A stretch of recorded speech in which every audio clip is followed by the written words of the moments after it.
설득은 자기가 체험한 걸 가지고 감성적으로 의미를 심장에다가 꽂아요. 그러면 그게 의미심장해진다는 소리 있어요.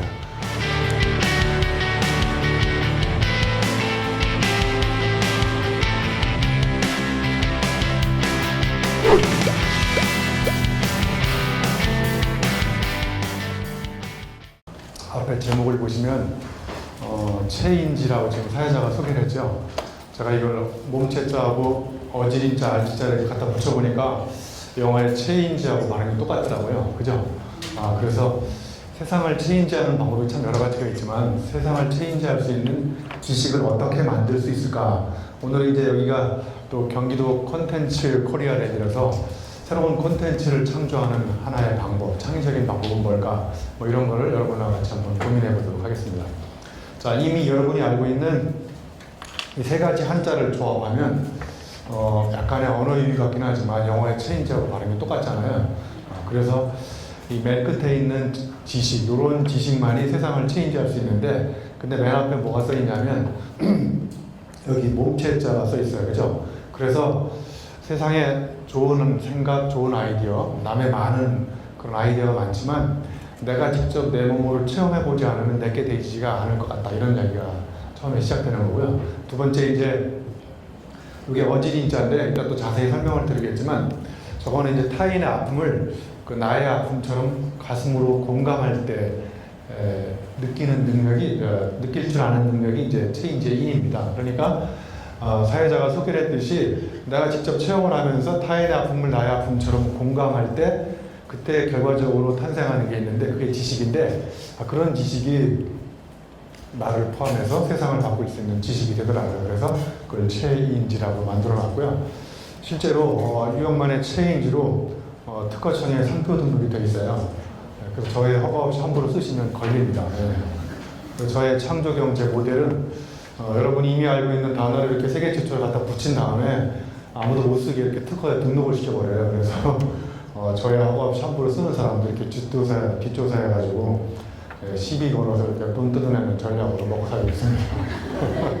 자, 이제 오늘 결론부터 말씀드리면 여러 사람들이 많이 강조하겠지만 창조라는 것은 이미 알고 있는 걸 낯설게 조합을 하면 거기서 색다른 생각, 색다른 창조의 씨앗이 싹이 튼다는 거예요. 그러니까 전대미문의 새로운 오리지널 아이디어는 없고요. 다 이미 있는 것들을 남다르게 편집하고 조합하고 융합하고 그래서 있었던 건데 이렇게 가만히 보니까 낯설어 보이는 것, 이런 게 이제 창조라는 거죠. 말씀드려보려고 합니다.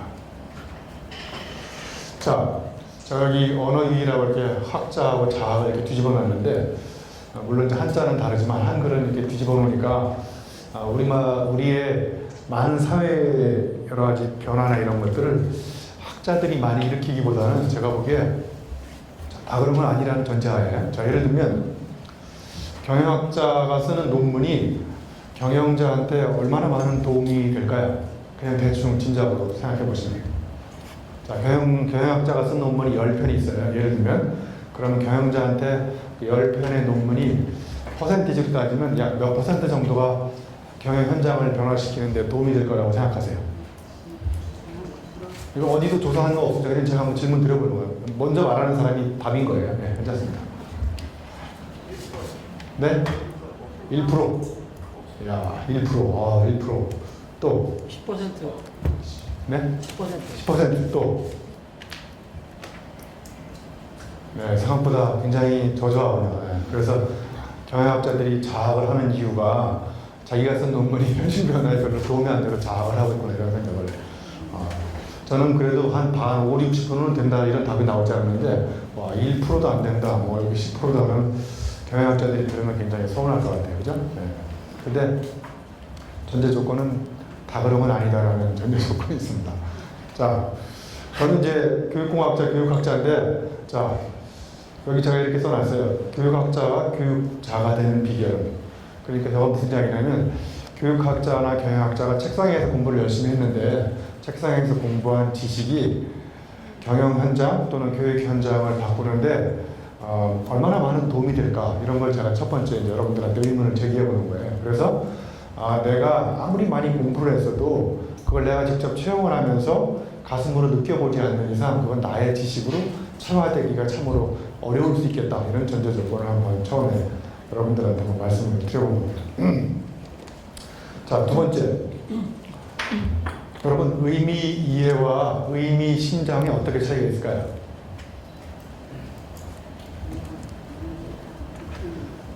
자, 그러면 이제 예를 들어서 우리 교수님이 쓰신 책 중에서 교수님이 쓰신 개론서를 읽고 막 감동받아서 눈물을 흘리는 사람 손 들어보세요. 네, 없으신가요? 네. 자, 그러면 두 번째. 우리 개론서는 설득을 하고 있나요? 아니면 설명을 하고 있나요? 네, 그러면 설명과 설득의 차이는 뭔가요? 한 글자 차이다. 명과 득의 차이다. 네. 자, 이제 결론부터 얘기하면 제가 생각하는 점인데요. 자, 설명은 체험하지 않은 사람이 남의 이야기를 가지고 머리에다가 자꾸 의미를 이렇게 이해시키려고 머리에다가 자꾸 꽂는 현상을 설명이라고 해요. 그래서 체험이 없는 사람이 자꾸 의미를 이해시키면 의미가 이렇게 머리에 꽂힐수록 그걸 아주 쉬운 말로 골 때린다고 그러더라고요. 자, 그 다음에 두 번째는 설득은 자기가 체험한 걸 가지고 감성적으로 의미를 심장에다가 꽂아요. 그러면 이게 의미심장해진다는 말이 있어요. 잘 이해가 안 가신 것 같아요. 자, 그래서 이제 또 다시 서두에 결론대 메시지를 드리면 세상을 바꾸는 사람은 논리적으로 설명하는 사람보다는 감성적으로 설득해서 의미를 심장에 꽂는 사람들이 세상을 바꾼다는 거예요. 그러니까 세상을 바꾸는 체인지할 수 있는 아이디어는 내가 직접 체험을 하면서 타인의 아픔에 공감하고 그 공감하는 것들을 또 다른 사람한테 이렇게 공감시킬 수 있도록 감동시키면 사람은 감동하면 행동하더라고요. 그런데 설명해가지고 이해를 하면요, 고개를 끄덕끄덕 하는데 이해한 다음에 뒤에 가서 딴짓하는 사람이 많더라고요. 근데 감동받으면 나가서 행동하는 경우가 있더라고요. 그래서 사람을 행동하게 하는 방법은 감동시키면 되겠구나. 감동을 시키려면 내가 체험한 걸 가지고 감성적으로 설득해서 의미를 심장에 꽂아야 되겠구나. 이런 이제 결론적인 메시지를 처음에 드리려고 약간의 어려운 이야기를 드렸습니다. 자, 여러분 아리스토텔레스가 쓴 니코마코스 윤리학이라는 책이 있어요. 혹시 그 책 만져본 사람? 읽어본 사람 말고 만져보신 분 계실까요? 거기 보면 이제 설득의 3요소로 이렇게 나와요. 자, 여기 보시면 에토스, 파토스, 로고스가 있어요. 자, 에토스는 뭐냐면 그 사람의 품격이에요. 자, 그 사람의 품격이고 그 사람의 품성이에요. 그 사람을 보면 믿을만하다라는 이런 신념이 오면 그 사람의 이야기가 약 벌써 60% 정도 먹힌다는 거예요. 네? 자, 두 번째, 여기 파토스는 그 사람이 이야기할 때 감성적으로 그 사람의 마음을 후벼파는 것, 머리가 아니라 감성적으로 후벼팔 때 그 사람을 설득할 수 있는 가능성이 30%. 그 다음에 마지막 로고스는 말 그대로 논리예요. 네? 그러니까 논리적으로 설명하면 사람을 변화시킬 수 있는 가능성은 10%. 내가 체험한 걸 가지고 나의 본 모습을 그냥 보여주기만 해도 그건 60%의 사람을 바꿀 수가 있고, 그 다음에 감성적으로 사람의 마음을 후벼파면 30% 바뀔 수 있고, 그러니까 6대 3대 1 정도 된다는 거예요. 그죠? 자, 요거를 다시 제가 오늘 말씀드린 체인지로 살짝 바꿔보면, 자, 에토스는 그 사람의 체험을 통해서 드러나는 품격인 거예요. 그죠? 그 다음에 체인지의 이는 그 사람이 갖고 있는 아픔을 가슴으로 생각하는 능력이기 때문에 공감 능력이니까 이 파토스하고 거의 비슷한 능력이 돼요. 그죠?